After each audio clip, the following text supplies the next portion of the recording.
Good morning.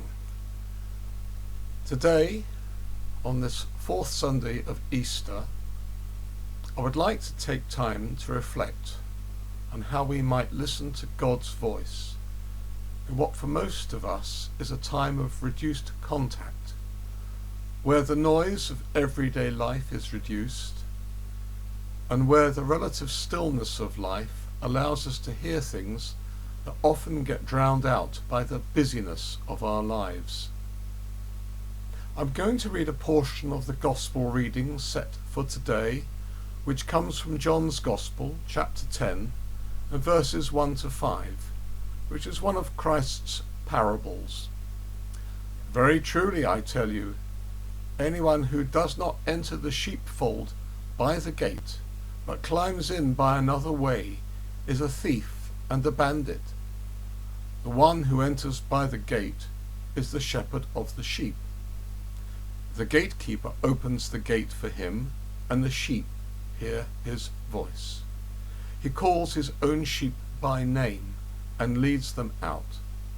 When he has brought out all his own, he goes ahead of them, and the sheep follow him because they know his voice. They will not follow a stranger, but they will run from him because they do not know the voice of strangers. In the parable, Jesus paints the picture of a large sheepfold containing several flocks penned up for the night. Each flock had its own shepherd, and the sheep responded to their shepherd. They knew his voice. In this time of relative isolation from each other, we can allow ourselves to become withdrawn and depressed because we are deprived of the normal pattern of activity which our lives revolve around. We can feel lost and directionless. However, I would like to suggest that we can turn this time to our advantage. We might not think of ourselves as hermits or anchorites, people who have cut themselves off from the bulk of human society so that they might focus wholly on God. And if you're not sure what an anchorite was, have a look on Google. After all, we can still fill our lives with the radio, TV, the internet, and the phone. We can still fill our lives with distraction. That, I would suggest, would be a waste of this time of enforced idleness. We can control how much we can allow ourselves to be distracted by these things so that we have more time for God. While we might not be devoting hours and hours to prayer and silent contemplation, just how much time are we allowing for prayer and reading the Bible, and even, dare I say it, time for quiet? You may recall the story of Elijah, who, on fleeing from the wrath of Jezebel after the slaughter of the priests of Baal, fled into the wilderness and ended up at Mount Horeb. There Elijah encountered God after a sequence of events which revealed something of God's power. But God was not in the great wind that broke rocks into pieces, nor was God in the earthquake, nor was God in the fire. But then came a sound of sheer silence. It was then that God spoke to Elijah in what the NIV describes as a gentle whisper, and gave him his next commission. Being silent before God is not something we are often very good at, and we have these cautionary words from the book of Ecclesiastes.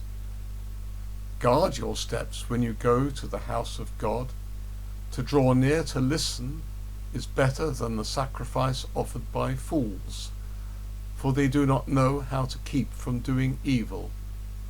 Never be rash with our mouth, nor let your heart be quick to utter a word before God, for God is in heaven and you upon earth. Therefore let your words be few. There's a famous English mystic, Julian of Norwich, who lived in the 14th century, She was an anchorite for many years, and her writings have been an inspiration down the centuries. She lived a life of quiet contemplation and prayer, and her life was suffused by the knowledge of the love of God. A few words from her revelations of divine love. Jesus wants us to understand 4 things. First, that he himself is our ground, the soil from which we grow, the foundation on which we are built. Second, that he guards us and keeps us safe when we are in the midst of sin, when our own choices allow our enemies to surround us, when we do not even realize our own need. Third, that he guards us with care and kindness, showing us where we have gone astray. And fourth, that his presence is always with us, and his loving gaze never wavers, for he wants us to turn back to him and become united with him in love as he is with us. The more time we spend in the presence of God, the easier it becomes to listen to God, to distinguish the gentle whisper of his voice from the cacophony of sound that normally assails us. I'll close this reflection with the collect for today. Risen Christ, faithful shepherd of your Father's sheep, teach us to hear your voice and to follow your command, that all your people may be gathered into one flock to the glory of God the Father. Amen.